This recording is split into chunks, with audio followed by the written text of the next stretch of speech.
Seja bem-vindo ao Geral Limitada Podcast, nosso primeiro episódio, e eu não poderia ter escolhido um tema mais importante. Hoje nós vamos falar sobre o diagnóstico de TEA e os transtornos que isso traz para uma família.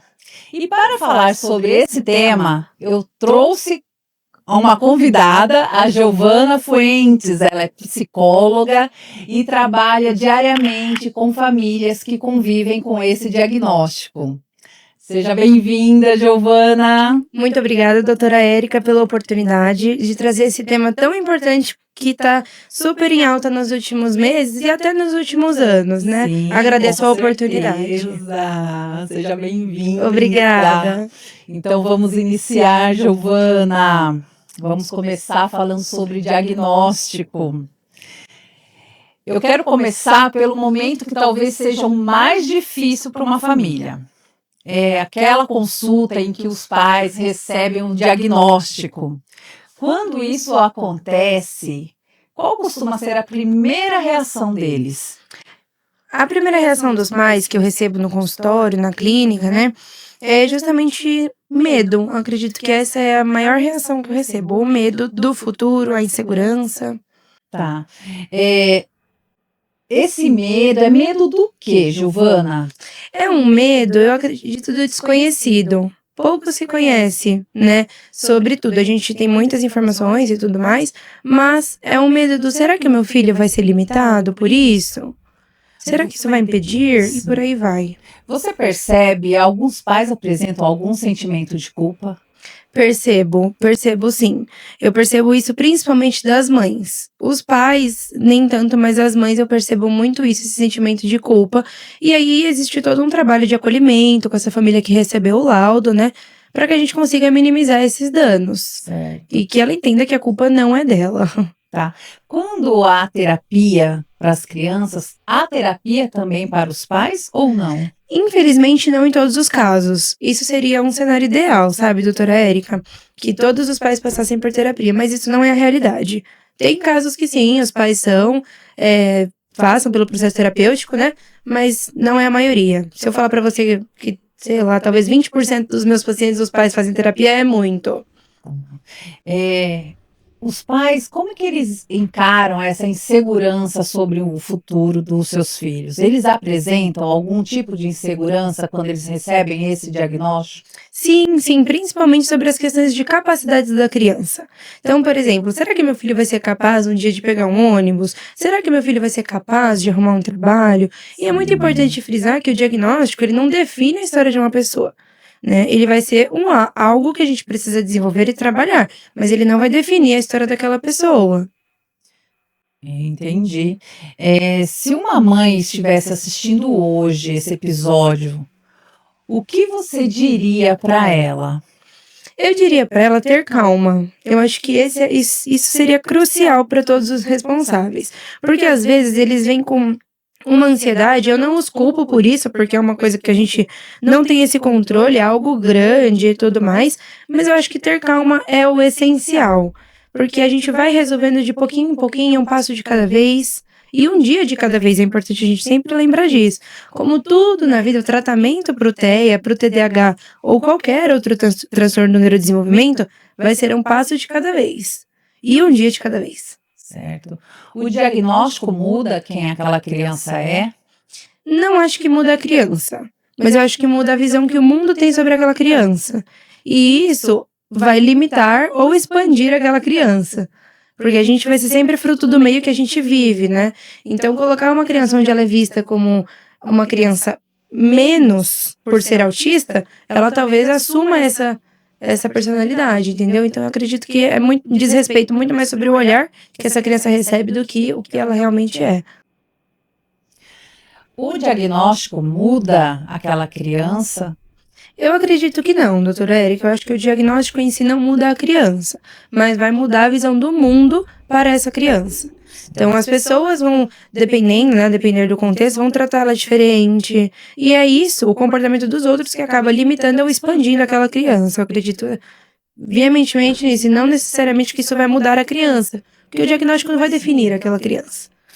E você já percebeu, assim, A família, quando ela sai do consultório, da consulta com o diagnóstico, você percebe se ela sai com aquela sensação de que perderam o filho que imaginava? Ai, totalmente. Isso é muito comum a gente ver na prática clínica, né? As mães que chegam para mim, elas já chegam com o diagnóstico.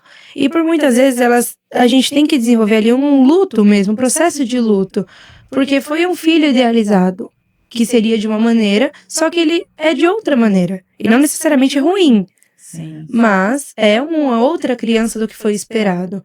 Então, sim, isso é muito frequente na clínica, muito frequente. Tá. E aí, passado o impacto inicial, começa uma nova fase, né? Sim. E a família vai para casa e pensa: e agora? Qual deve ser o primeiro passo dessa família? O primeiro passo, eu acredito que é sempre passar para a criança, que dependendo do nível de suporte do paciente, claro, que aquilo não vai defini-lo. Isso é sempre o que a gente precisa desenvolver.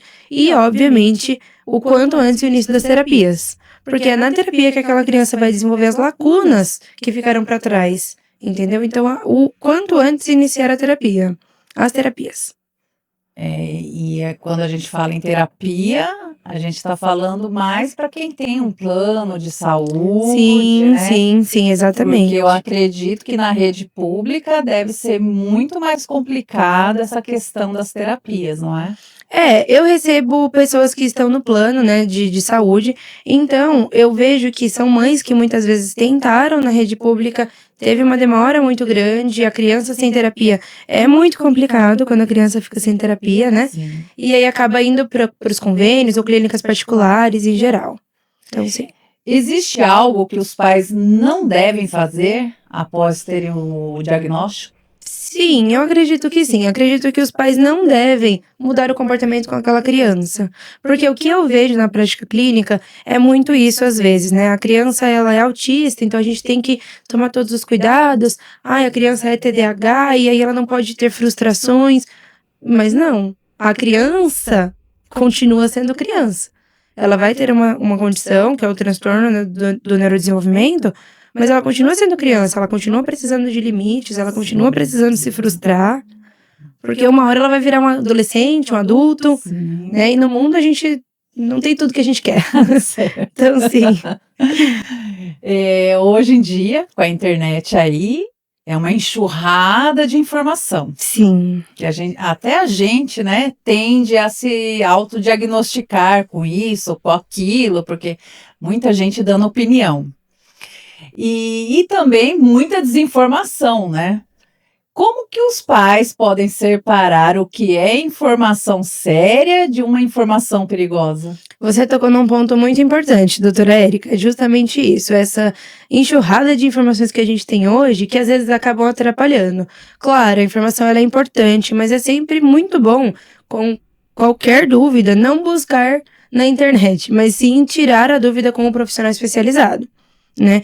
Ou até mesmo se for buscar na internet, tiver condições de buscar em algum lugar real, específico, algum artigo que seja interessante, mas é imprescindível, é indispensável a presença de um profissional especializado para tirar as dúvidas daquela família. Certo. Então, viu a informação lá, ficou na dúvida, o ideal é procurar um profissional e se informar, principalmente se tiver com alguma desconfiança ali, né? Exatamente. Sempre ir atrás da resposta de um profissional que vai saber esclarecer de uma maneira que a internet talvez não consiga. Tá. Outra coisa, antes do diagnóstico acontecer, existem sinais. Sim. E quais são os sinais que os pais geralmente ignoram? Geralmente, o que a gente vê muito é que a escola é quem dá a primeira fala, olha, talvez a gente precise investigar essa criança. Porque os principais sinais, principalmente do TEA, né, eles aparecem ali na questão psicossocial da criança. Então a criança tem dificuldade de socializar, tem dificuldade de brincar com as outras crianças, prefere brincar sozinha. E, obviamente, eu estou dizendo aqui, mas nada disso a criança não brinca com todas as crianças, ela tem autismo. Não é isso. Para uma criança receber um laudo, ela passa por uma avaliação, né? Nos casos, a gente prefere que seja sempre por uma avaliação. Mas é o desenvolvimento psicossocial, o desenvolvimento motor daquela criança, o desenvolvimento da fala é muito presente, né? O atraso de fala no autismo.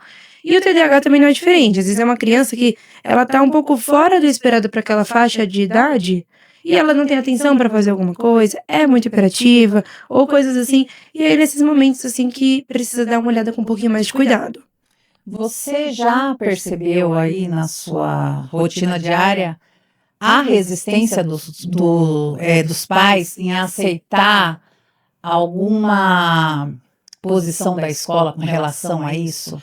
Geralmente, quando a criança chega para mim, ela já tem o laudo. Então, a escola já passou o que tinha que acontecer e tudo mais. E ok. Só que, mesmo com o laudo, ainda às vezes tem resistência. Do tipo, não acredito. E eu percebo muito mais uma resistência da parte dos pais do que das mães. Eu percebo isso muito mais. Meu filho não é autista, meu filho não tem TDAH, não, nada disso aí é verdade. E é uma recusa mesmo que diz muito mais sobre o pai do que a criança, né? Então existe sim. E você acha que essa recusa é por falta de informação ou é por medo? Eu acredito que tá ligado ao medo. Tá ligado ao medo do que, às vezes até pela grande informação, grande quantidade de informação que essas pessoas têm, e por muitas vezes, como a gente falou aqui, informações erradas, acabam criando um estigma de que a criança autista ou a criança que tem algum transtorno do neurodesenvolvimento acabou, ali é o fim. E isso não é uma verdade, entendeu? Então eu acredito que pelo medo, assim, essa recusa vem do medo. Tá. E existe uma idade ideal para procurar avaliação? Não teria como eu te dizer uma idade ideal. O que teria mesmo é, por exemplo, nós que a gente está na prática clínica todos os dias, né? Nós temos um padrão do desenvolvimento. Tem o que é esperado para cada faixa etária. Se aquela criança saiu muito da faixa etária, tanto para muito avançado quanto para um atraso, isso merece um olhar, entendeu? Então, se uma mãe percebeu que a criança está ali, as crianças da mesma idade já falam, já engatinham, e o filho daquela mãe não, é importante a gente procurar. Não significa que um atraso é sempre autismo. Sim. Porque a gente tem percebido muito isso hoje, né? Qualquer atraso, a criança é autista. E não necessariamente, mas vale a investigação se existe um atraso no desenvolvimento. Giovana, e sobre isso que o pessoal fala, vamos esperar, cada criança tem seu tempo, isso é verdade? Isso é verdade em partes, doutora Érica. Eu acredito que sim, cada criança vai ter a sua individualidade, o seu tempo de desenvolvimento. Mas como eu falei, a gente é guiado ali por uma noção do desenvolvimento humano. Porque o que a gente segue foram feitos, aliás, muitos estudos para falar.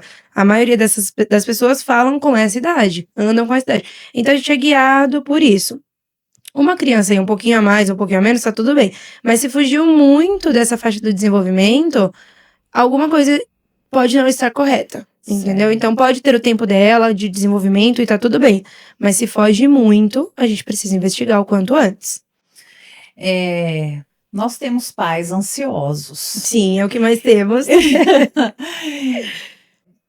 Vamos pegar uma família ansiosa com um bebezinho e que por conta da internet tá tanta informação. Sim. E tá lá com o bebê e enfiou na cabeça que acha que o seu neném tem algum, eu não digo problema, mas percebeu algo diferente ali. Sim. Já deve procurar um profissional ou deve esperar, sei lá, completar 1 ano de idade, mais ou menos? Existe um tempo que a gente pede, né, para os pais para aguardar mesmo. Por quê?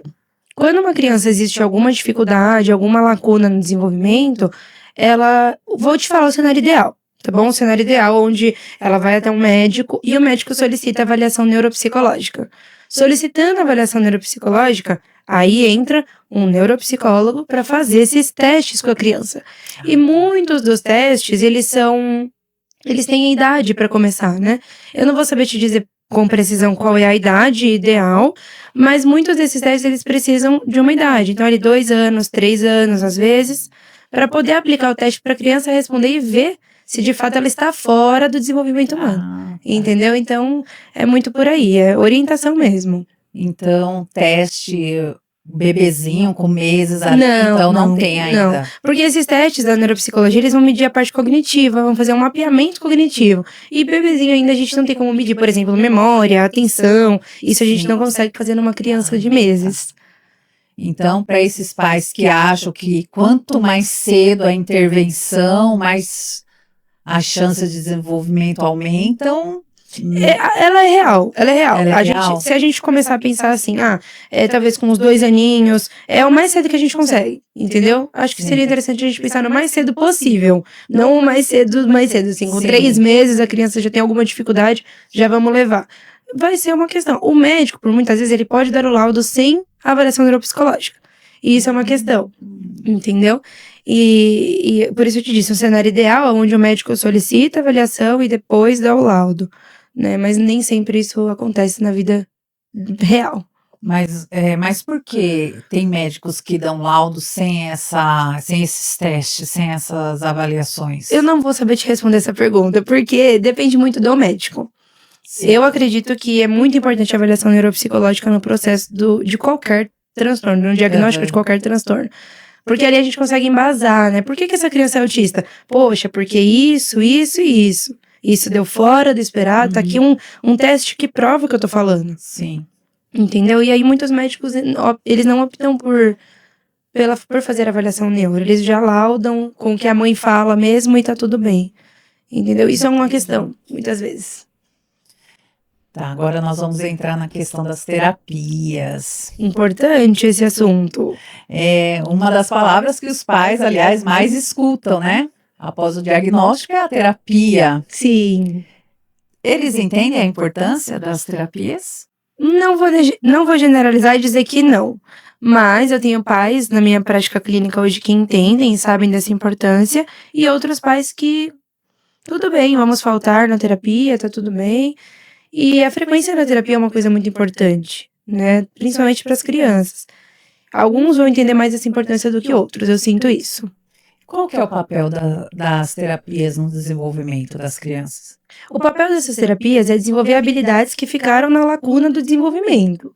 Então, por exemplo, se essa criança tem dificuldade social, psicossocial, ela vai ter dificuldade nas habilidades sociais. A gente vai desenvolver no setting terapêutico essa habilidade social para que depois a gente consiga generalizar e essa criança melhore nos ambientes e traga mais qualidade de vida, tanto para a família quanto para a criança. Esse é o principal objetivo das terapias. E essas lacunas vocês identificam no diagnóstico?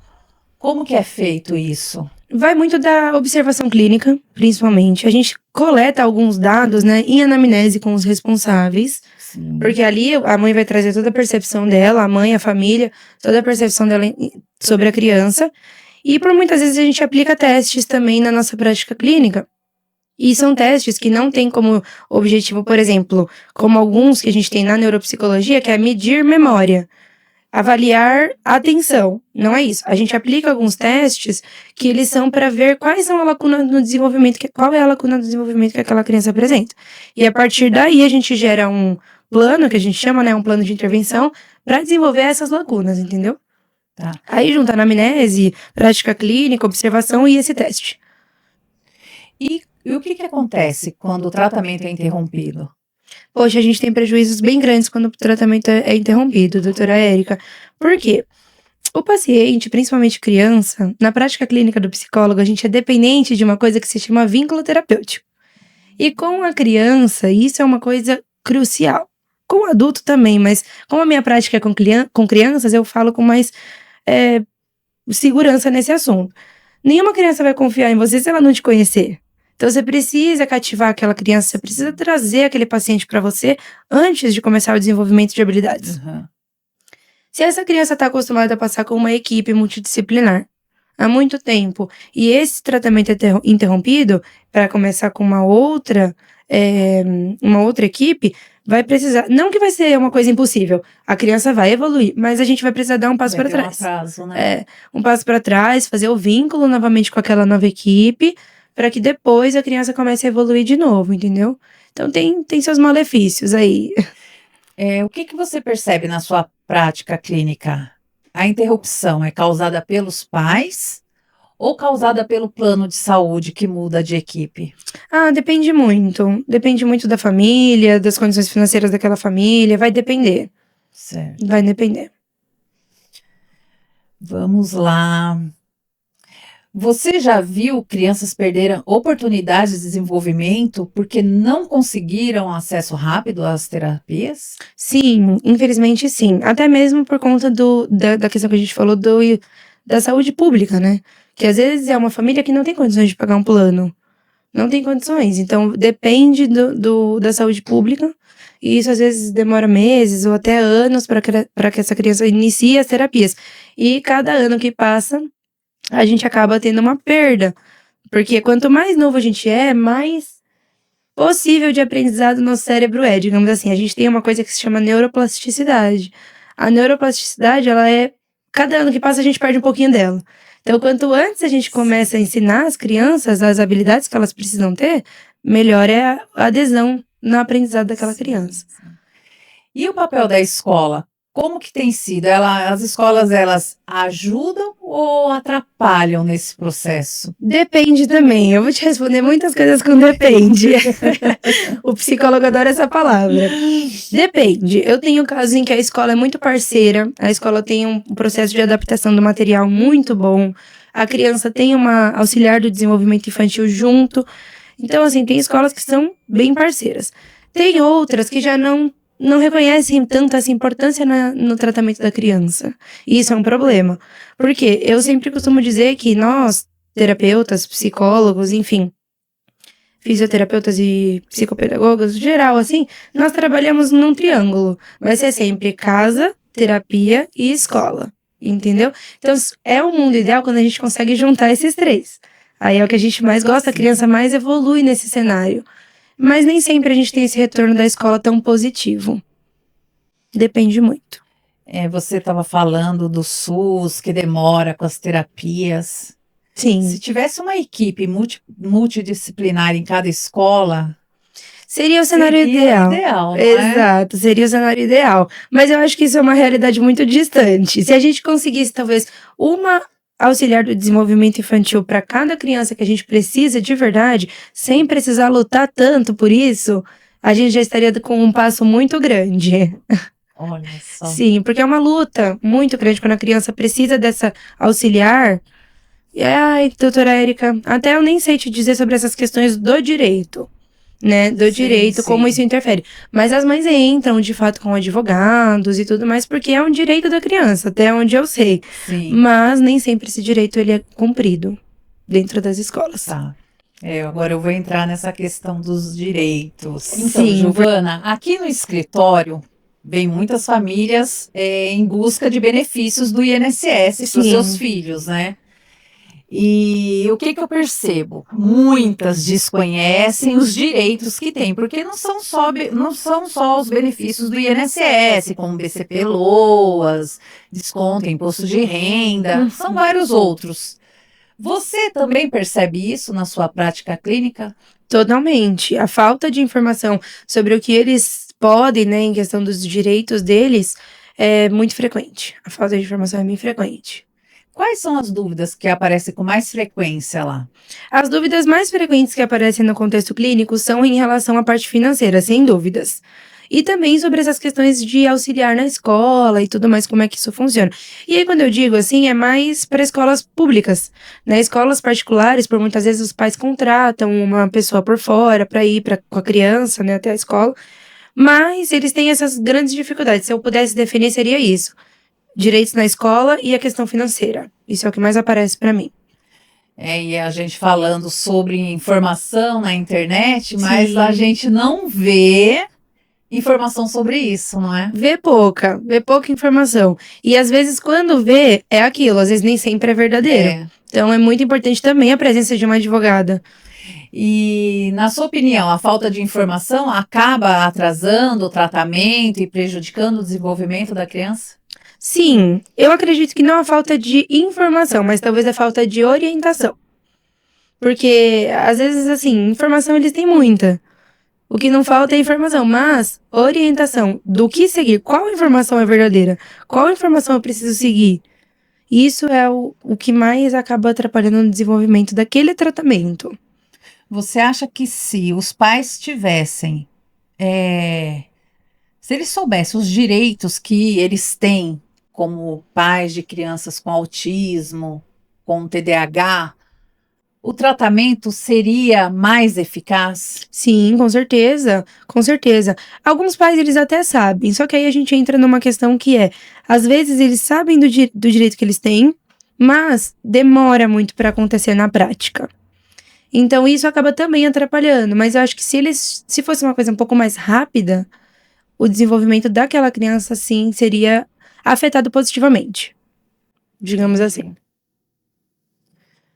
Informação é uma forma de inclusão também, né? É uma forma de inclusão. Quando a informação correta, esse é o melhor cenário. Qual o maior medo dos pais? É o presente ou é o futuro? Com certeza o futuro. Eles têm muito medo do futuro. Isso eu generalizo e digo que a maioria dos pais tem esse medo, né? Será que meu filho vai desenvolver a ponto de ter uma vida normal e tudo mais? E aí é muito fazer um trabalho do dizer, né? Que ter autismo não é ser anormal. Ter TDAH não é ser anormal. É uma questão que está posta, mas aquele é o normal daquela criança. E quando uma mãe chega, um pai chega com esse tipo de pensamentos, o que você fala? É muito sobre trabalhar no hoje. Eu acho que a gente trabalha nessa questão do trabalhar no que a gente tem agora para que a gente tenha bons resultados no futuro. Mas que a gente consiga... Os resultados do futuro a gente faz agora. Sim. Então a gente precisa trabalhar agora e deixa o futuro que ele vai chegar. Giovana, nós chegamos ao final. Sim. E eu gostaria de encerrar aí com 2 mensagens. A primeira é que você deixe para os pais aí que acabaram de receber o diagnóstico. Queria que você deixasse aí uma mensagem positiva para eles. E outra é para a sociedade, com respeito ao acolhimento, respeito, inclusão. Sim, importantíssimas essas 2 mensagens, na verdade. Eu acredito que para as famílias que receberam esse diagnóstico recentemente, né, o mais importante é a gente pensar que o diagnóstico, ele não é uma sentença de que tudo vai ficar ruim, tá? Ele não é uma sentença que é o fim, que acabou, não é. É uma questão que está posta e que a gente vai precisar lidar com isso. E hoje a gente tem muitas questões e muitos auxílios para lidar com esses transtornos do neurodesenvolvimento. E acredito que é para ter calma. Calma nesse momento. Vamos vivendo um dia de cada vez. Como tudo na nossa vida, a gente precisa viver um dia de cada vez. E nesse tratamento dos transtornos do neurodesenvolvimento não são diferentes. E para a sociedade enquanto um todo, eu acho que a sociedade está colocando muito essa questão da inclusão. De fato, a gente tem feito esses trabalhos de inclusão, mas tem sido muito mais bonito na teoria do que na prática, doutora Érica. Infelizmente. Sim, muito, muito. A gente está muito distante ainda de chegar num lugar ideal. Então, para a sociedade enquanto um todo, quando a gente se deparar com uma situação onde é uma criança que está sinalizando que tem o transtorno do neurodesenvolvimento, às vezes com o cordão do TEA, né, que é o cordão do quebra-cabeça, ou até mesmo, nem todas as pessoas sabem, mas o cordão de girassol, não sei se você já viu. Já. O cordão verde de girassol, ele indica um transtorno não visível, né? Então, às vezes a gente vê ali no ônibus ou no supermercado uma criança fazendo uma birra e às vezes a gente pode ajudar. Sim. Ou não atrapalhar já é uma ajuda. Sim, com entendeu? certeza. Não julgar, não falar, poxa, olha isso, a criança precisa que a mãe seja mais firme. Não é isso. Às vezes não é sobre isso. Sim. Então, ter um olhar de acolhimento é o que a gente precisa. É isso. Assim. Muito obrigada, foi um prazer tê-la aqui. E para vocês, se tiverem dúvidas, deixem nos comentários, contem as suas experiências.